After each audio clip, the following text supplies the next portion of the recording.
we're going to get started. Thank you everyone for joining us today. I am so glad to have Charity here. She has some stories to tell us, and I was so excited when she agreed to do this talk today because my family and I love a little ghost hunting every now and then, and we love to hear stories about it as well. So thanks everyone for joining us. If you have questions, please put them in the chat. If you're joining us on Facebook, we are monitoring that. So if you have questions, we'll be glad to get those to Charity. And Charity, welcome. And I can't wait to hear your story. Well, thank you very much for having me. I put together just a quick little PowerPoint. It's more to keep me on track so that I don't start rambling and going crazy, because this is something I love so much, and I can just go off on a tangent and you guys be like, yeah, it's 2:00. So we need to stop. So I'm going to see, share my screen here. You got that? So this is our brand new logo that we just had made. My cohort and my partner, Michelle, is probably on here somewhere. She's probably monitoring for me, probably trying to keep me in line. Her tattoo artist in Maryland made this really cool logo. So our old logo is this one, which was just a quick one. And then we made this one up. But we have not been doing a whole lot, but here we are. I've been in the paranormal for as long as I can remember. My mom will tell you I was reading Stephen King books at like 7. So I've just always been a fan. I've always been interested. And as I've gotten older, I've more pushed into the history side of it. I love the researching and the backgrounds of haunted locations, of hauntings, and why they exist and what happens to people when they interact. Michelle's kind of our team psychic. She's very much into that. She's really worked hard to tune her skills up. She is the aquarium director at the Butterfly House and Museum. So you guys may see her over there every once in a while. I currently work at Bricks and Minifigs, which is the Lego store in town, as their event director, and I also do their marketing and help with some process and procedures. Was involved with getting the Minnesota store up and running. Michelle and I met at the Butterfly House and just formed a really good friendship and a relationship based on me seeing her with a sticker on her travel mug from Zach Bagans' Haunted Museum. And then we started talking about ghosts. So that's how it all got started. The very first investigation that we did was the Adams house. I'm not sure who all on here is familiar with Deadwood, but Deadwood in that area is very special to me. I always feel like I am at home when I put my feet in the ground out there. The Adams house was in 2022. We did a Halloween investigation. It was kind of more of almost what I would call a tourist event. There was a lot of people there that were just there for the tour, and it wasn't really a big investigation, but it was fun. We learned a lot. We met a lot of really good people. Got to meet Black Hills Paranormal, who is a fantastic organization out on West River. We got really good responses on our LED dowsing rods, which Michelle has, and I don't have them here with me, but those things are the coolest things in the world. If you know anything about dowsing rods, these will actually light up so you can see them in the dark when you're doing investigations, and they will give you yes and no answers or point in a direction. And we kept getting that a lot. The dowsing rods would point to a direction in the room and go back and forth. So that was our first one, and that was right around Halloween. So that was really fun. Our big event that we did, this was the first one that we did as Gypsy Witch Paranormal, was Spirits of Deadwood, and it was put on by Sacred Mountain and Horn Paranormal and Searchers Group. We investigated quite a few places out there: the Bullock, the original Green Door Brothel, the Wild Bill Bar, the Franklin, and the Fairmont. And the one I'm going to kind of talk a little bit about is more the Fairmont, but I will tell you that most of these places that we went to, we had experiences in all of them. The first night we were there, we were at Mount Moriah, and we went up at night. So it was just getting dark. That's the picture that you see there. And we finally got up on top of the hill, and didn't have, it's dark, you can't really taking pictures, and I wish I would have, but as we were standing there, the rest of the group was off trying to get responses from Wild Bill and Calamity Jane's grave. I turned, and if you've ever been to Mount Rye, it goes up the big hill. I looked up on top of the hill and I saw someone standing there. And I'm like, okay, there's nobody up there. It's late at night. You have to have special permission to get in here. And I stopped, and Michelle immediately knew something was up, and we talked a little bit about it. And then one of the other guys that was with us, he's like, well, did you see something? Because I think I saw something up there. We thought it was maybe one of the street signs that they have there, but it was too big. About 5 minutes later, as we were walking a little bit further, I turned around and looked back at that area again, just because it kept bothering me. And I literally watched a figure go right through the trees and over to the other side. And it was the first time I'd ever seen anything like that actually happen in front of me. And I was literally dumbfounded. Like, you just don't think that you're going to see something like that. And it was really fun. We've been out there and we've heard voices of children, because there is a big children's gravesite up there. We've heard stories about, of course, people talking to different people. I've gone up to see Seth Bullock's grave and, done some dowsing rods up there. It's just a really cool place. So all these places here are the places that we went to. And just a little bit about Deadwood, if anybody doesn't know, Deadwood's been through a lot. It started out as a mining town, of course, which that brings in itself a lot of trauma, a lot of chaos, a lot of death. They've also had a lot of natural disasters. They've had 2 fires. The lower fire almost went all the way up to the residential area called the Presidential District, where the Adams house is.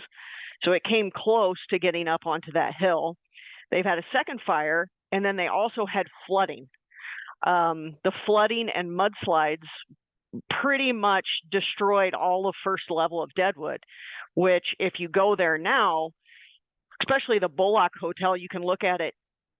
You are actually, the first level of Deadwood is down beneath you.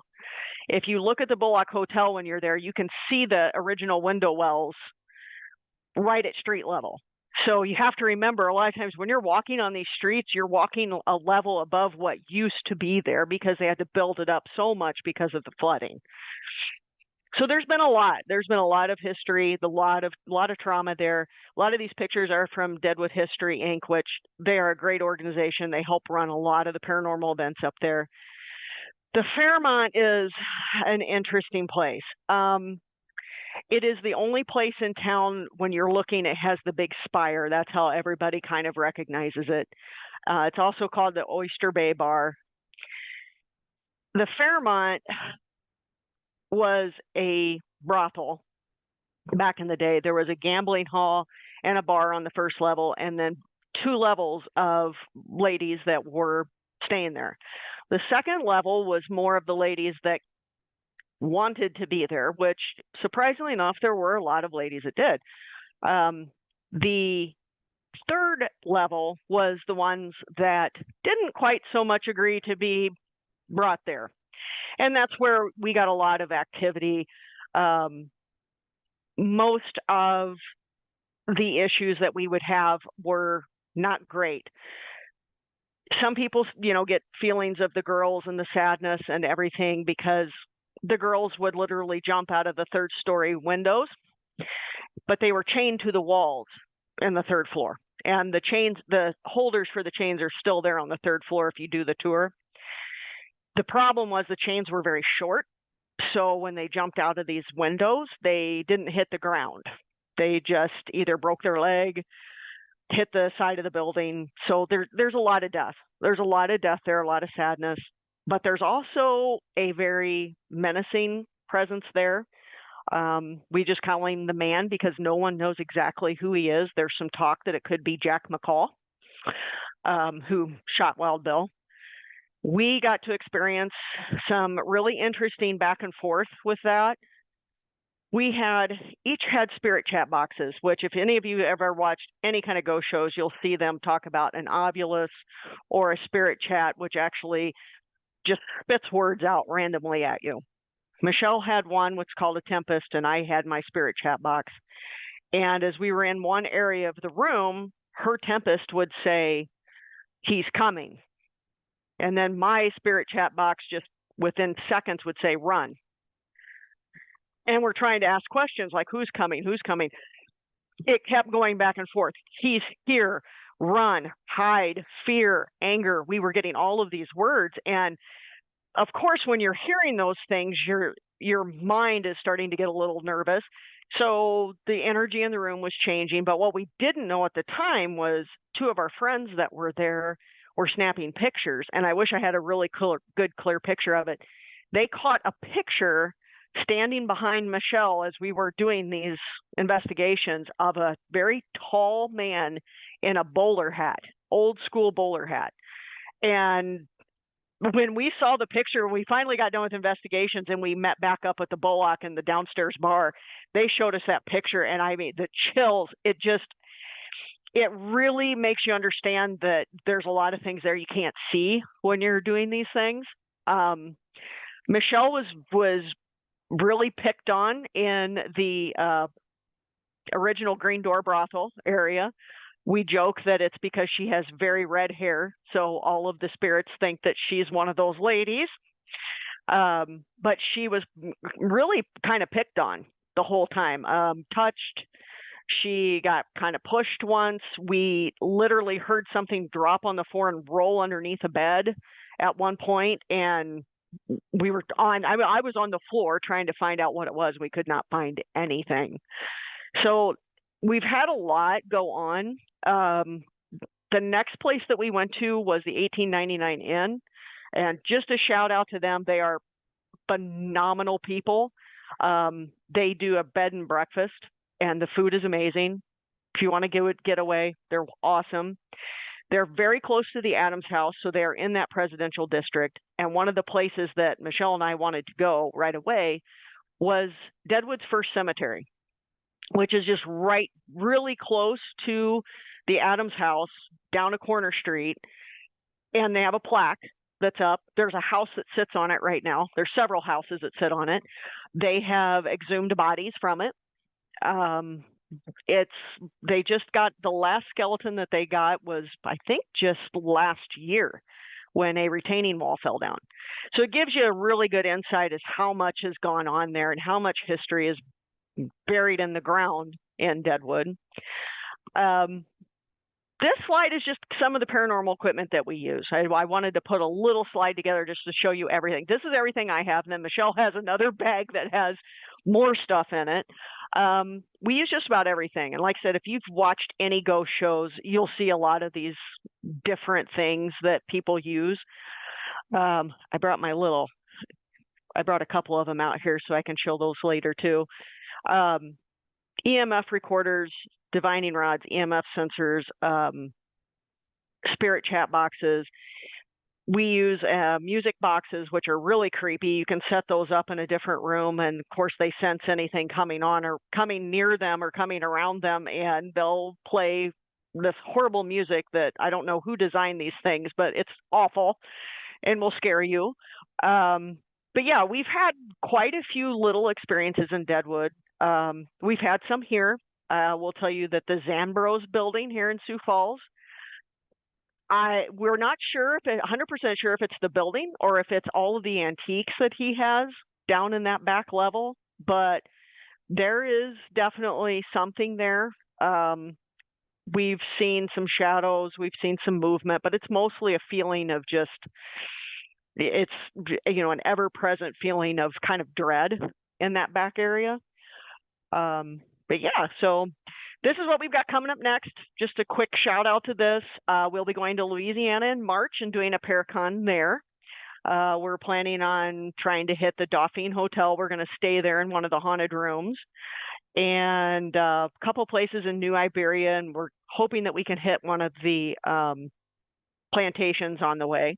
So we'll be doing that, and then we'll be going to Sauk Center, Minnesota, to the Palmer House, which has been on TV several times. A lot of these places have been on a lot of the shows that are out right now, Ghost Adventures, Ghost Hunters, all of those. We've met some of these people. They're fantastic people. The paranormal community is really great on some levels, and it's really kind of harsh on other levels, if you can imagine. There's just a lot of, if you've seen any of those shows, you know there's a lot of egos on some of those shows. So it can get a little interesting. But yeah, so that's kind of what we did while we were there, some of the equipment we used, some of the stories that we had, but I could go on all day about the history and the research and, you know, how I got into all of these things. I mean, I live in a house that was built in 1938 here in Sioux Falls, and we're pretty sure that there's a very protective spirit in our basement. I kind of sense him every once in a while. He messes with Michelle every time she's here. He's knocked her phone off of our couch. He's moved her coat. I don't know what it is about her, but he just he does not like her. So, but yeah, that's my little slideshow, and I can stop sharing real quick. There we go. And like I said, I did that to keep me on track because literally, guys, I would be off on a tangent. So, Do you ever take requests? Like if someone in Sioux Falls feels like their house has something in it, do you ever investigate those? we have not yet, but that is definitely something that we would like to do. The one thing that we kind of try to stay away from is you get a lot of people that say they're, you know, in distress or can you help us? And we don't like to tell people, hey, we can come into your house and cleanse it for you. That's just, it's not something that we try to do. We know people that can help with that. But yeah, if people are concerned or a lot of it is, hey, am I crazy? Am I really hearing some of this stuff? And yeah, you probably are. There's enough history here in Sioux Falls for there to be some really interesting hauntings. We were at the Pettigrew just not too long ago, and boy, is that place active. And there was a lot of people there that night for Christmas, but yeah, there were several times. It's always the corner of your eye stuff, and then you question yourself: did I really see that? Did I really see that? But when we were at Mount Moriah, and I saw that figure walk across the horizon of the trees, and I'm like, that wasn't a walking tree. I know that's not a tree, and I know it's not a signpost because it's walking.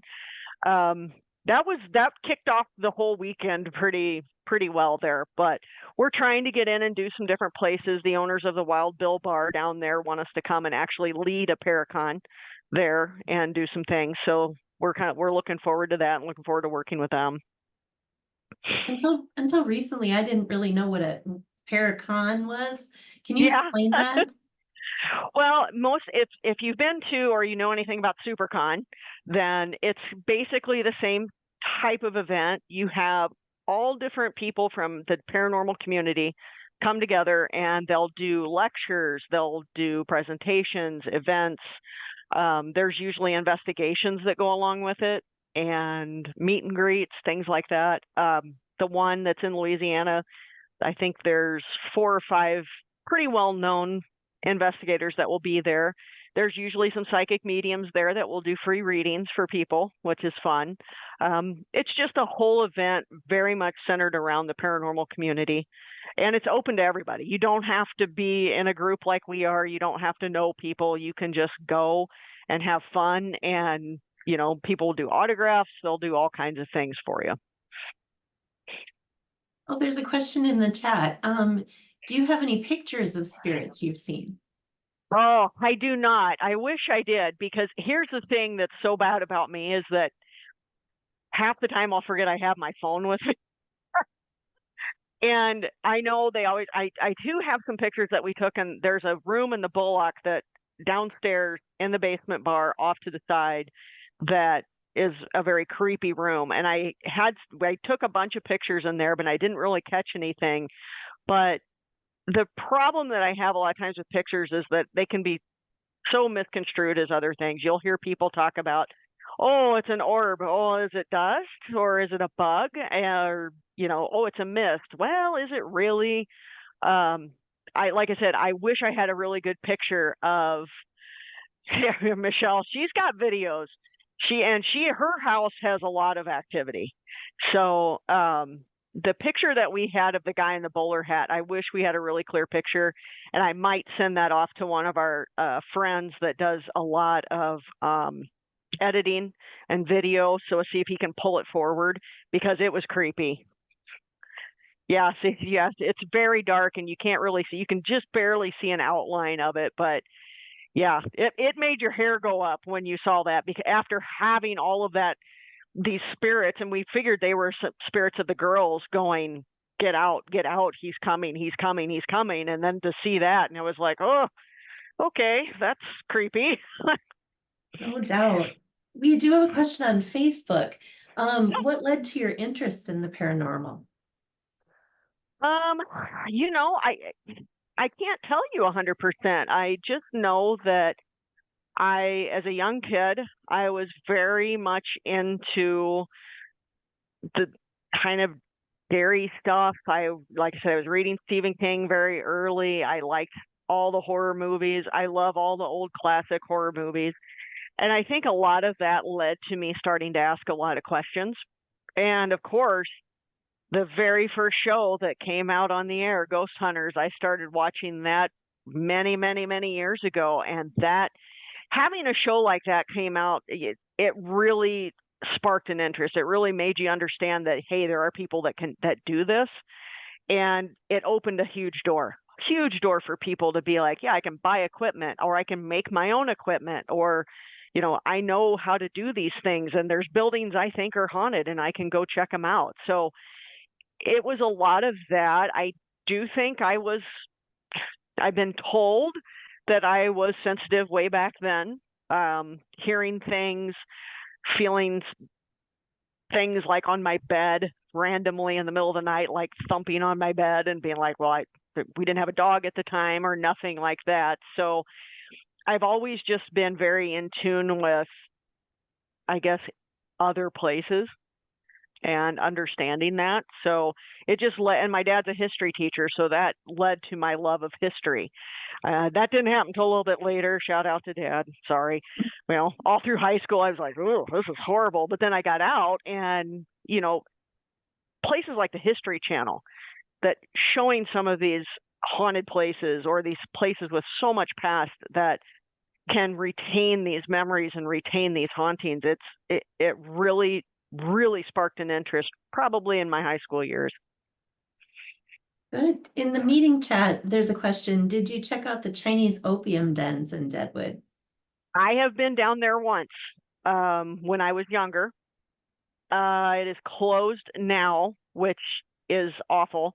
We've talked to some people, I'm pretty good friends with Rose at Deadwood History, and what is being told is that they're unstable, which does not surprise me with all of the things that they've had. And the entrance is still there. It's quite faded, but you can still see where it was. And you can kind of see down there and see some like rocks. So I don't know how bad the damage is down there, but I remember going down there with my parents when I was younger, and very unsettling feeling. Now, the other side of that is they had it done up kind of, I don't want to say gaudy, but like with fluorescent lights and like weird things. And I'm like, they didn't need any of that. I mean, they could take all that out and just let you walk down there, because it's creepy. And there's tunnels like that underneath Deadwood everywhere, but a lot of the floods and all of that stuff that happened just kind of crushed them all and wiped them out.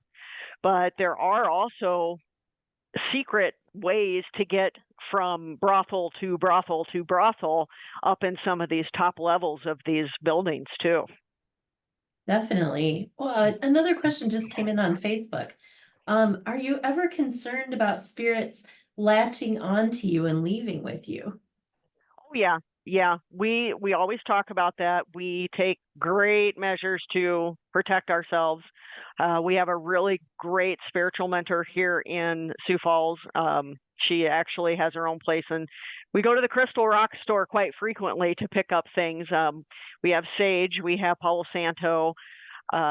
It's just going into an area and basically being strong enough and being protected enough that you can say, I'm protected. You're not coming home with me.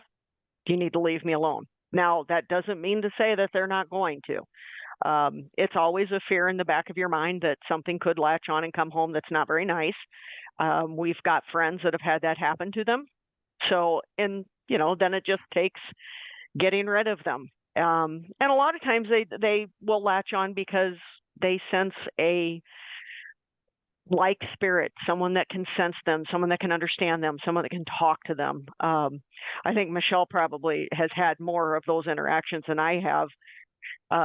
But yeah, we carry a lot of stuff with us. We always have sage. We always have Palo Santo on us. And usually at the end of every investigation, there's a little cleansing ceremony that you do, and you just kind of decompress and say, yep, you guys need to stay here. You can't come with us. And surprisingly enough, most of them are respectful in that way.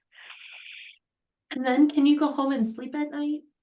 There's been a couple of times that I've come home and been where now, like when we did the Deadwood thing, we actually stayed at the Franklin. And yeah, going home after an investigation till, 1 or 2 or 3 o'clock in the morning and going back to the hotel room, and you like walk in and be like, nope, we need sleep. Stop it. Don't do anything. Because the first night we were there, we left for a little bit, came back to our hotel room, and the radio was blaring on. And it's like an old clock radio, which you have to actually punch buttons to get it to.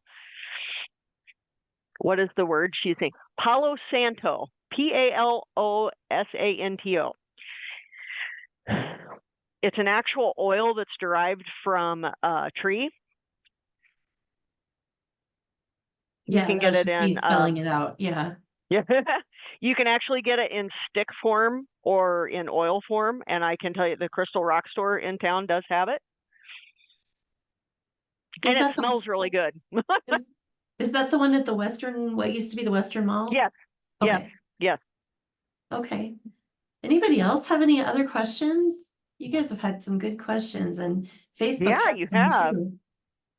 This is fun when Facebook gets to play too. I got this out just because this is like one of my favorite little toys.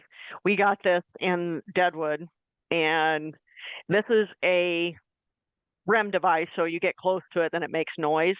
But as soon as I turn it on, it's going to make the noise. So I wanted to show you guys some of the things that they program these things to do to make noise.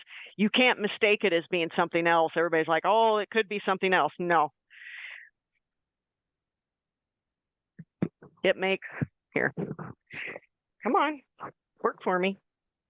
It's like, no. So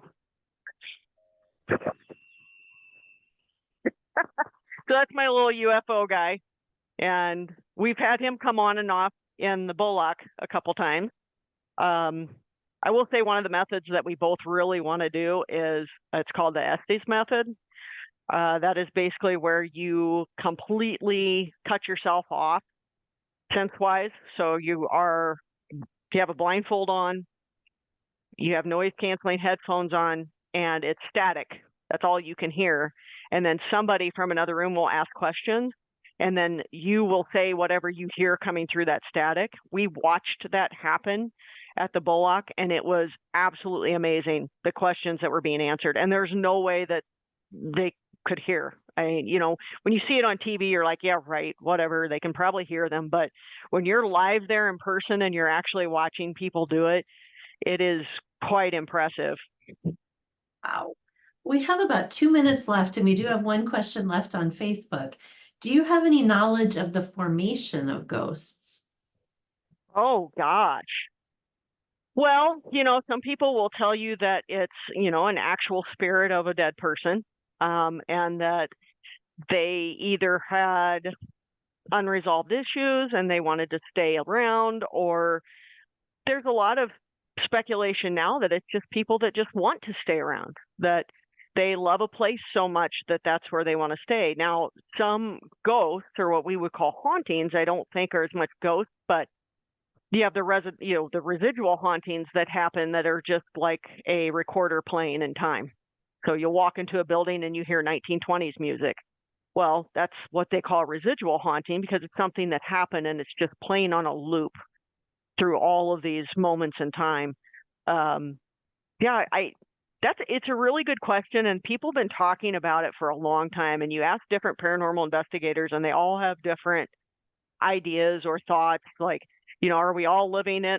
Let's go Marvel. Are we all living in a multiverse? And it's just we're all living in different areas of time, and we're seeing those other people every once in a while, getting those glimpses of those other parallel realms, and that's what a ghost is. So there's a lot out there. It's being talked about a lot. It's very interesting to hear some of the ideas and the notions of that. So in my opinion, I personally kind of go into that parallel realm just a little bit, because some things aren't explainable as just being a spirit of a dead person. So I'm kind of back and forth with it a little bit. Fascinating. I am so glad you could join us today. Thank you. Yeah, This is thanks the for having me. greatest way to end this week with such a fascinating topic. I think I love this. So I just want to remind everybody, we've got, we're closed on Monday. Monday is the holiday for USD, and our next Ollie Short begins on Wednesday, and that is how to thrift your way to a beautiful, sustainable home. And then the next day, Thursday, we have the history of Girl Scout cookies. So if you've got some little girls knocking on your door this weekend, as long as they're not spirits, they're actual little girls, buy some cookies, and we'll talk about those. Yeah, don't open the door for black-eyed kids. Don't do it. No. And if you want to follow us, we are on Facebook and we are on Instagram, so you can find us there. We will start doing lives, I think, on Facebook pretty soon. So awesome. We're looking forward to that. Fantastic. Well, thank you everyone for joining us today. Charity, thanks so much. Yeah, and have a great weekend, everyone. Yep, you too. Thank you. Take care.